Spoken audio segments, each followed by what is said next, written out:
O estranho caso do Pelé. Será mesmo que ele é rei ou uma fraude?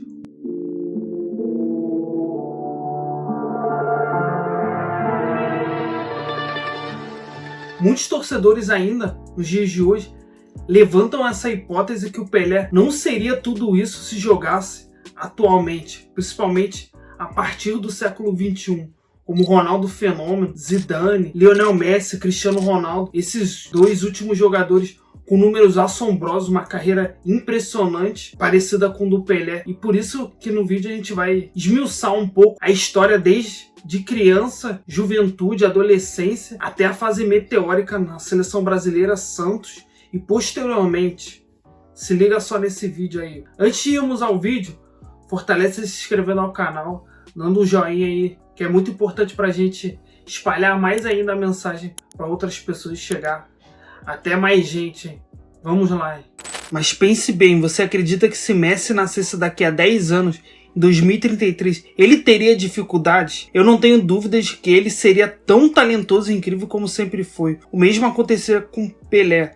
Se ele tivesse nascido na mesma época que Messi, ele estaria disputando os mesmos prêmios. Pelé era um jogador excepcional, um verdadeiro fenômeno. E sua habilidade conquistou corações, mudou o Brasil e teve impactos significativos em outras partes do mundo. Ele parou guerras, criou celebrações, influenciou culturas. Até mesmo os americanos que não eram fãs de futebol se renderam ao seu talento. E os argentinos não hesitaram em aplaudi-lo. Quando afirmo que Pelé é um monarca do futebol, não é apenas um simples elogio, é uma afirmação sem sombra de dúvidas. Ele é o governante supremo do futebol, aquele que veio antes de todos os reis, e retirá-lo da história do esporte causaria uma mudança na paisagem esportiva que ninguém mais poderia reproduzir. Agora que ele se foi, peço que, se você tiver qualquer dúvida sobre a grandeza dele, por favor, assista esse vídeo até o fim. Essa é a história de como o Pelé se tornou o rei do futebol.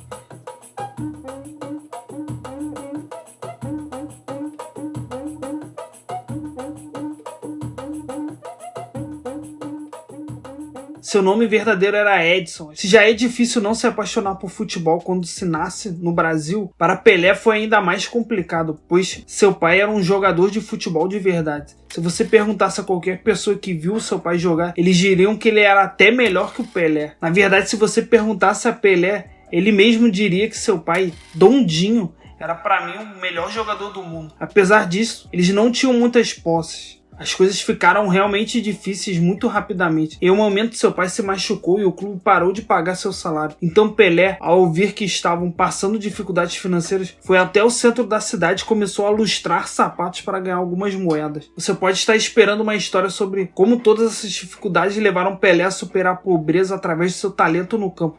Mas isso não foi exatamente o caso. Pelé sempre teve uma visão otimista do Brasil. Para ele, ainda uma criança sem oportunidades para ver o mundo, o Brasil era o melhor país do mundo, o mais bonito. Ele nunca desejou estar em nenhum outro lugar. No entanto, a questão é que mesmo com aquela idade, Pelé já era algo extraordinário. Apenas com 13 anos, o time juvenil que ele representava era tão dominante que já era notícia nos jornais todas as semanas, vencendo partidas com margens absurdas, como 21-0 em uma ocasião, com Pelé sendo a estrela em cada jogo, atraindo multidões apenas para vê-lo jogar. A liga chegou até a proibi-lo de jogar no ataque, pois era injusto demais para as outras crianças. Isso levou a começar a jogar futsal com adultos. Mesmo com poucos minutos em campo, Pelé se tornou um artilheiro do torneio. A partir daí, as ofertas começaram a surgir de todos os lados, mas sua mãe era extremamente protetora e insistiu que ele deveria levar uma vida normal com a família. No entanto, um dos seus treinadores, Valdemar Brito, estava tão convencido de que ele era, em suas próprias palavras, o maior jogador que já viveu, que implorou a mãe dele para deixá-lo levar o garoto para o Santos, e eventualmente ela cedeu.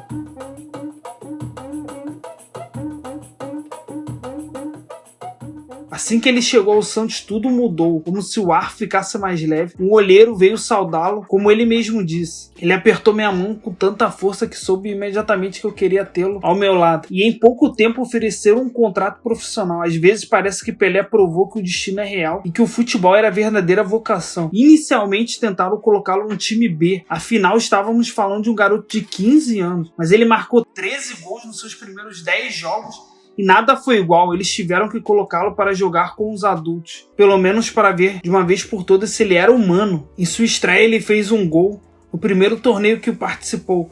Mesmo com o clube insistindo em deixá-lo no banco, ele se tornou artilheiro. Um mês depois, os jornais chamavam pela convocação para a seleção nacional e um mês após isso, ele fez sua estreia pela seleção brasileira. Tudo isso aconteceu quando ele tinha apenas 16 anos e havia se tornado jogador profissional há apenas 10 meses. Com sua convocação para a seleção, sua posição no time titular do Santos se tornou completamente garantida, permitindo que ele terminasse o ano como artilheiro do Campeonato Paulista. É aqui que preciso fazer uma pequena observação. No ano anterior à estreia do Pelé, o artilheiro do Campeonato Paulista havia marcado 16 gols, e a maior quantidade de gols feitos por um jogador até aquele momento era de 39. Bem, em sua segunda temporada pelo Santos, por volta do momento em que completava 17 anos, Pelé marcou 58 gols, obviamente levando o time a se tornar campeão estadual apenas pela segunda vez em sua história. Ele imediatamente se tornou uma lenda e atraiu todo tipo de interesse de todo o mundo. É incrível pensar que apenas 3 anos antes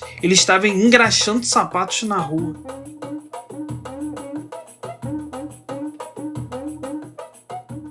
Tudo isso já era incrivelmente impressionante. Então veio a Copa do Mundo de 58, que ele o levou de ser um dos mais impressionantes prodígios da história e o tornou de longe e sem sombra de dúvida o maior.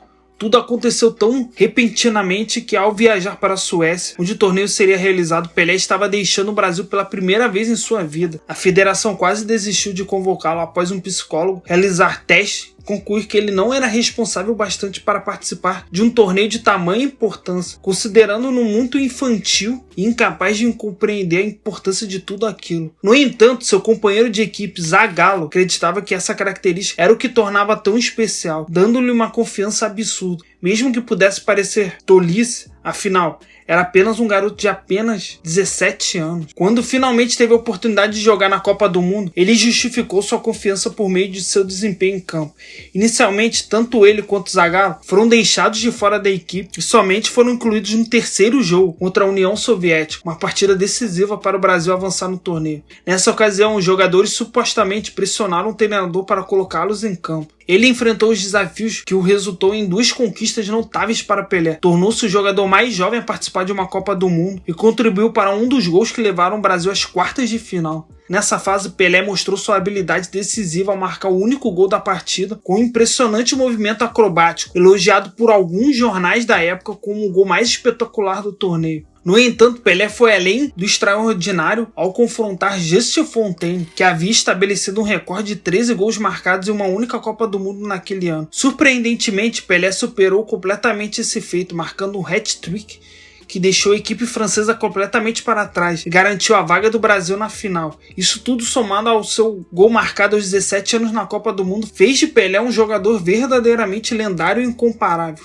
Curiosamente, a final seria contra a Suécia, país anfitrião do torneio, e que tornava a situação ainda mais irônica. Quem marcaria o primeiro gol, enquanto os demais jogadores relembravam a amarga experiência de 50, quando o Brasil perdeu a Copa do Mundo em seu próprio território, Pelé permanecia fiel à promessa que havia feito a seu pai naquele dia. Não se preocupe. Em breve eu conquistarei a Copa do Mundo por conta própria. Embora Pelé não fosse o responsável pela virada do jogo com seu gol, ele ainda marcou o terceiro gol do Brasil ao levar a bola sobre um defensor e finalizá-lo com um belo voleio. Também o quinto gol, conforme a partida terminava em 5-2, consagrando o Brasil como campeão da Copa do Mundo. Pelé havia indiscutivelmente sido a grande revelação do torneio, sendo considerado o segundo melhor jogador, atrás apenas do Didi. No entanto, sua inocência permaneceu intacta.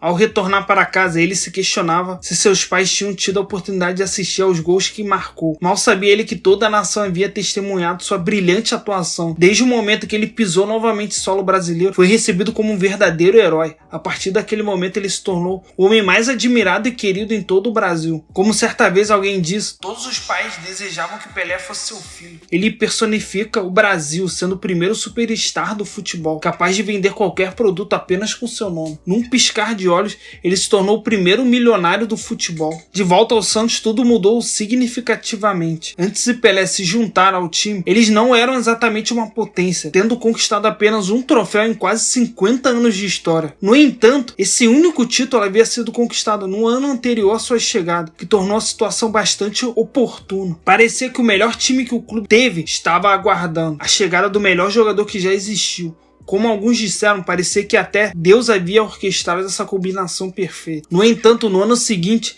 eles enfrentaram uma decepção ao não conquistarem um paulista. Embora fosse claramente a melhor equipe do mundo durante uma excursão na Europa. Eles dominaram equipes como o Barcelona, vencendo por 5-1. Impressionaram tanto contra a Inter que os torcedores deram uma ovação de pé a Pelé. Isso chamou a atenção de Santiago Bernabéu, que até se encontrou com Pelé para tentar sua contratação como substituto do grande Raimon Kopa. Entretanto, apesar dos boatos de que o Santos havia concordado com um prêmio, o Real Madrid nunca o ativou. Foi também nesse ano que o Pelé marcou o gol mais espetacular da sua carreira, a lançar a bola por cima de 2 defensores e em seguida encobriu o goleiro sem que ela tocasse no chão. Embora esse gol em particular não tenha sido oficialmente registrado, uma placa foi colocada no estádio para eternizar esse momento único. Para todos que testemunharam esse momento, foi considerado o gol mais belo da história do futebol. Até 1961, Pelé viveu o ano mais produtivo da sua carreira, marcando um total impressionante de 110 gols. Na Europa, Pelé já era tão temido e respeitável que o Olympiacos conseguiu vencer o Santos por 2-1 e considerado um feito tão notável que uma linha foi acrescentada ao hino do clube para mencionar essa conquista sobre o lendário jogador. Apesar disso, nada marcou tanto quanto aquele ano, quanto a imensa disputa pela contratação de Pelé, que envolveu o Inter de Milão, Milan e Juventus, com ofertas chegando a 600 milhões de libras pelo jogador, equivalente a cerca de 350 mil libras na época, mais do que o dobro do valor já pago por qualquer jogador na história. De fato, a Inter estava disposta a oferecer ainda mais dinheiro, caso fosse necessário, mas tinha um receio da reação pública, que já considerava esse valor quase obsceno. Se a transferência tivesse se concretizado, teria sido o maior recorde de transferência da história até então. No entanto, naquele momento, o presidente do Brasil era Jânio Quadros. Ele não era muito querido, tendo até proibido biquínis no Brasil. Ele temia que permitir que Pelé saísse do país fosse um golpe final em sua imagem diante da população brasileira. Desesperado, ele mudou algumas leis e declarou Pelé um patrimônio nacional vivo, e que significava que não apenas seria ilegal vendê-lo para um clube estrangeiro, mas também que ele estava proibido de deixar o país sem permissão do governo. Apesar disso, naquele momento, Pelé não tinha muitos motivos para reclamar. O Santos não só se dizia a melhor equipe do mundo, mas provou isso ao vencer o campeão europeu Benfica na Copa Internacional por 8-4 no placar agregado, com Pelé marcando 5 gols, uma das atuações mais dominantes da sua carreira. Isto estabeleceu aquele ano como o ápice absoluto do Pelé, criando expectativas extremamente altas para a Copa do Mundo.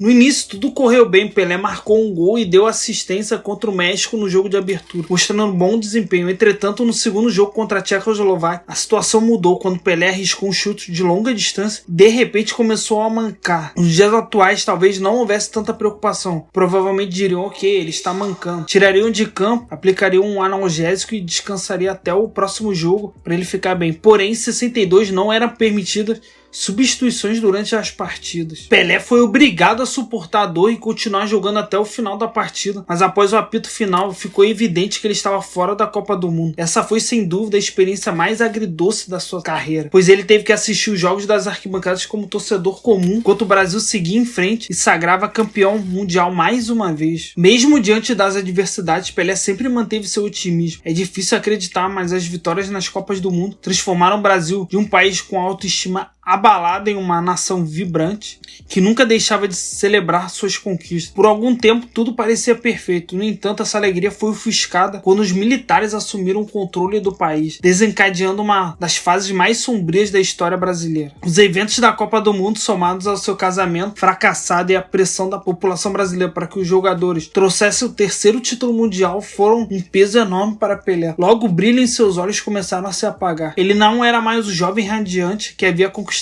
o coração do mundo. Após a Copa do Mundo, Pelé passou por uma fase complicada, não conseguindo alcançar os mesmos números que havia obtido anteriormente. Apesar de ter apenas 21 anos e ter alcançado a marca de 500 gols no mesmo ano, ele sentia que não era mais o mesmo jogador. No entanto, isso não significava que ele tivesse perdido sua habilidade. Mesmo em um ritmo mais moderado, Pelé continuava sendo de longe o melhor jogador do planeta. Apesar de não ter vencido o Campeonato Paulista, o Santos conseguiu defender com sucesso o título da Libertadores, com Pelé marcando marcando 4 dos 5 gols da semifinal contra o Botafogo e mais uma final contra o Boca Juniors. Além disso, ele impressionou novamente a Copa Intercontinental, mesmo estando lesionado e ausente. Nos jogos de volta, o Santos voltou a conquistar o título tirando das mãos do Milan. Até 1965, o Santos havia consolidado completamente sua supremacia na Copa do Brasil, conquistando o título pela 5ª vez consecutiva. No entanto, suas excursões começaram a sair um pouco do controle. Eles foram humilhados ao sofrerem 10 gols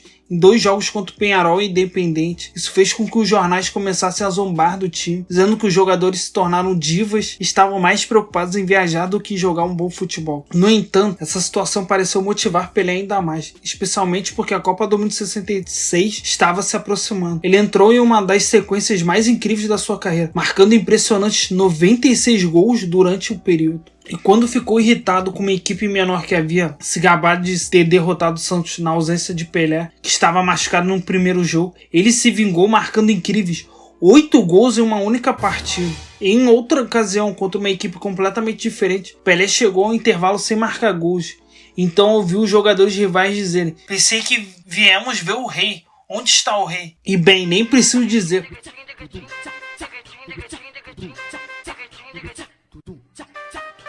Pelé se vingou novamente, marcando 6 gols no segundo tempo. Com atuações desse nível, ele ultrapassou algumas marcas importantes e alcançou a incrível marca de 700 gols com apenas 25 anos de idade. Mais uma vez, na melhor forma da sua vida, parecia que estava destinado a dominar a Copa do Mundo mais uma vez, e ainda perturbado pelo que aconteceu em 62, dessa vez ele não estava apenas motivado, mas obcecado.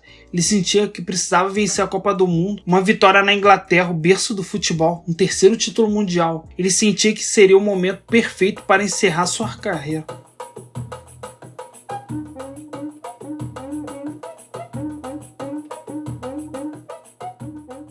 Essa era a intenção, vencer e se aposentar mesmo tendo apenas 25 anos. No entanto, logo que o torneio começou, tudo mudou em sua perspectiva. As pessoas só falavam de uma coisa: Pelé havia forçado o futebol a se adaptar. Os jogadores estavam sendo muito mais agressivos. Desta vez, se os defensores não conseguiam roubar a bola de Pelé, eles o tiravam da jogada, chegando a cometer até 17 faltas contra ele em uma única partida. No primeiro jogo ele foi derrubado várias vezes, mas ainda conseguiu realizar um milagre em uma cobrança de falta. E Garrincha também marcou no mesmo jogo, tornando ainda mais especial, já que seria a sua última vez que essas duas grandes estrelas jogariam juntos, encerrando sua parceria sem perder nenhum dos 40 jogos em que atuaram juntos. Apesar disso, após aquele primeiro e último jogo, Pelé estava tão exausto, teve que ficar de fora da partida seguinte. Embora tenha sido escalado para o 3º jogo da fase de grupos contra Portugal, a equipe adversária já sabia como parar Pelé. A resposta era óbvia: eles tinham que marcá-lo com muita força,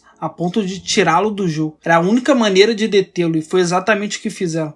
Com o Eusébio sem enfrentar muita resistência, o jogo se transformou em uma verdadeira batalha e rapidamente se tornou um dos jogos mais tristes da carreira do Pelé, pois ele foi eliminado da Copa do Mundo por um dos seus maiores rivais. No entanto, as coisas ficaram ainda mais surpreendentes quando Pelé surpreendeu a todos ao dizer: "Não tenho sorte na Copa do Mundo.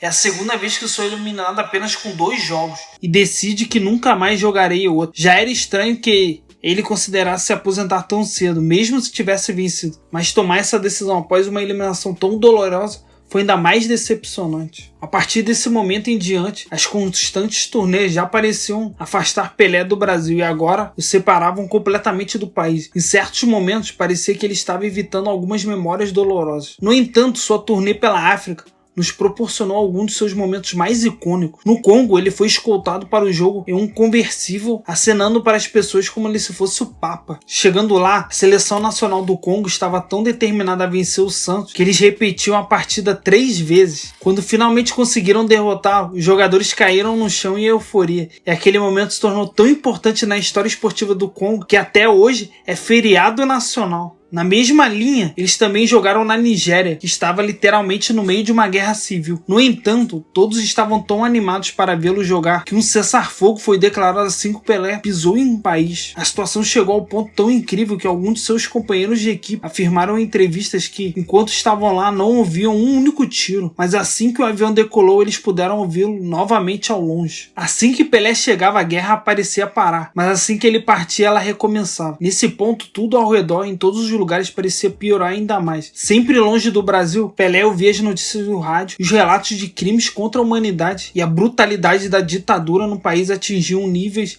alarmantes. Mesmo ele não estava mais seguro lá, raramente saía às ruas. Esperava-se que a aposentadoria estivesse próxima. E em 1969, Pelé atingiu uma marca especial, 999 gols. Faltava apenas um para chegar aos 1000 gols. Era o momento perfeito para se aposentar. Seria tão fácil dizer adeus naquele momento. Bem, aos 14 minutos do jogo, Pelé caiu na área e o árbitro marcou pênalti. Dava para ver a surpresa em seus olhos, o momento havia chegado. Gol número 1000. Até mesmo os torcedores rivais gritavam o nome dele. Todos estavam tão convencidos de que ele marcaria que sua equipe já havia corrido de volta para o próprio campo. E bem, é claro que ele marcou. Ele se emociona. Caminhou Pelé, apontou.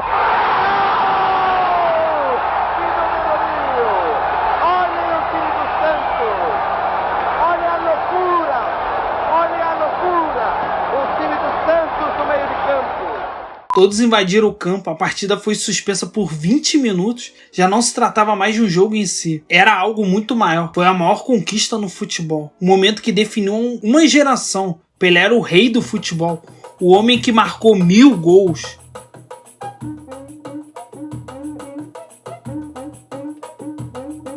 Em meio a tudo isso, por mais que pensasse em se aposentar, por mais que ressentisse a possibilidade de jogar em uma outra Copa do Mundo, quando o governo pediu para jogar, sabendo de que era capaz, mas ele não estava disposto a correr esse risco. Se compreensível ou não, sua falta de disposição em confrontá-los acabou manchando sua trajetória. Contudo, como ele mesmo afirmou, estava passando por muita angústia. O governo sempre o queria por perto, mas ele não tinha vontade de participar da Copa do Mundo. A pressão era imensa, ele já não se sentia confortável sendo o Pelé, e se isso já não bastasse, antes mesmo de chegar ao México para o torneio, surgiram notícias de que um grupo de revolucionários estava planejando sequestrá-lo, pois Stefano havia sido sequestrado 7 anos antes. A partir desse momento, Pelé não conseguia ficar um instante sequer sem ser cercado por segurança. Alguns até alegam que por muito tempo utilizaram um sósia para protegê-lo. E apesar de esperar que, pelo menos no campo de futebol, as coisas ocorressem bem, o Brasil iniciou seu primeiro jogo sofrendo um gol contra a Tchecoslováquia. No entanto, de repente, Pelé pareceu se animar, partiu para cima da defesa adversária e ficou claro que algo havia mudado. Uma simulação permitiu que Rivelino marcasse o primeiro gol de falta, seguindo por um magnífico voleio de Pelé, colocando a sua equipe à frente. Além disso, Pelé também contribuiu com uma assistência.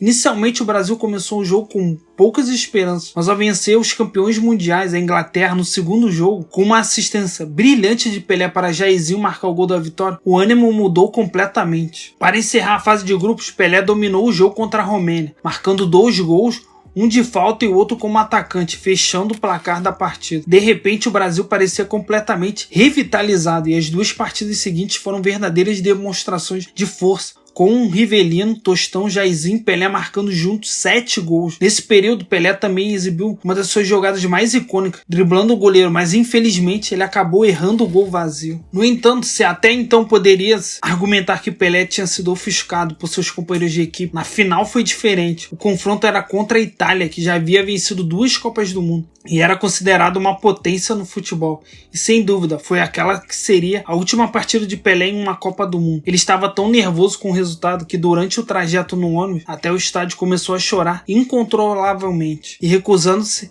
a revelar o motivo para qualquer pessoa. Enquanto o hino tocava no estádio, ele parecia mais tenso do que nunca. Aos olhos de todos ao seu redor, parecia que um desastre estava prestes a acontecer, mas em vez disso aconteceu o oposto. Apenas 18 minutos após o início do jogo, Pelé já havia marcado um gol, levando uma das suas celebrações mais icônicas de todos os tempos, com o Jairzinho erguendo-se no ar. No entanto, desde a Primeira Guerra Mundial, os torcedores alegavam que uma maldição pairava sobre a equipe que abriu o placar, pois sempre acabavam perdendo. Quando a Itália empatou o jogo contra o Brasil no final, os brasileiros começaram a temer que o pior estava por vir. No entanto, nesse momento crucial, Gerson surpreendeu a todos com um incrível chute de longa distância, colocando o Brasil novamente à frente no placar. E em seguida, Pelé foi fundamental da assistência para Jairzinho e Carlos Alberto, garantindo a vitória por 4-1 e demolindo a Itália, conquistando assim seu 3º título de Copa do Mundo. Esse feito foi nunca mais repetido. Da mesma forma, as 6 assistências de Pelé em um único torneio são um recorde que poucos conseguirão alcançar. Apesar de todas essas incríveis realizações, quando lhe perguntaram sobre qual foi a melhor parte de vencer a terceira Copa do Mundo, sua resposta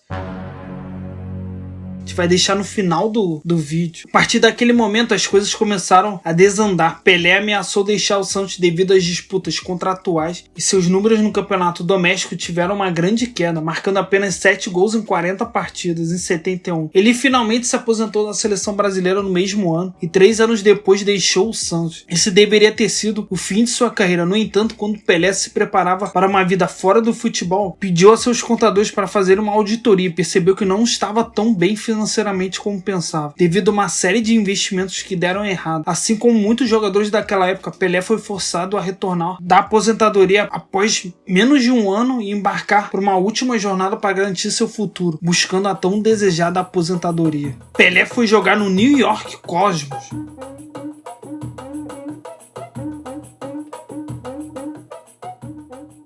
jogando ao lado do grande Beckenbauer. Que dupla incrível. Diziam que Pelé recebeu 5 milhões de dólares por um contrato de 3 anos. Para ter uma ideia, na época, o jogador de basquete mais bem pago dos Estados Unidos ganhava apenas 450 mil dólares por ano. Pelé conquistou completamente o país que supostamente nem se importava muito com futebol, mostrando o quão grande era a sua popularidade como uma superestrela. Em sua estreia, 152 fotógrafos seguiram todos os seus movimentos, número maior do que os presentes na posse do Jimmy Carter como novo presidente dos Estados Unidos. Durante seus 3 anos no Cosmos, a média de público foi quase 4 vezes maior do que os outros clubes. E tudo culminou na terceira e última temporada do Pelé lá, quando ele levantou o título da Liga. Ele venceu até o último segundo, marcando mais de 1.200 gols, e encerrou sua trajetória pedindo à multidão no estádio para repetir uma palavra com ele 3 vezes: amor, amor e amor.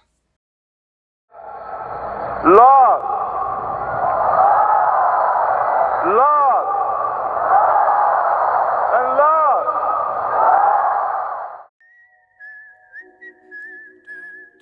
O vídeo por si só já diz a resposta de forma clara e cristalina.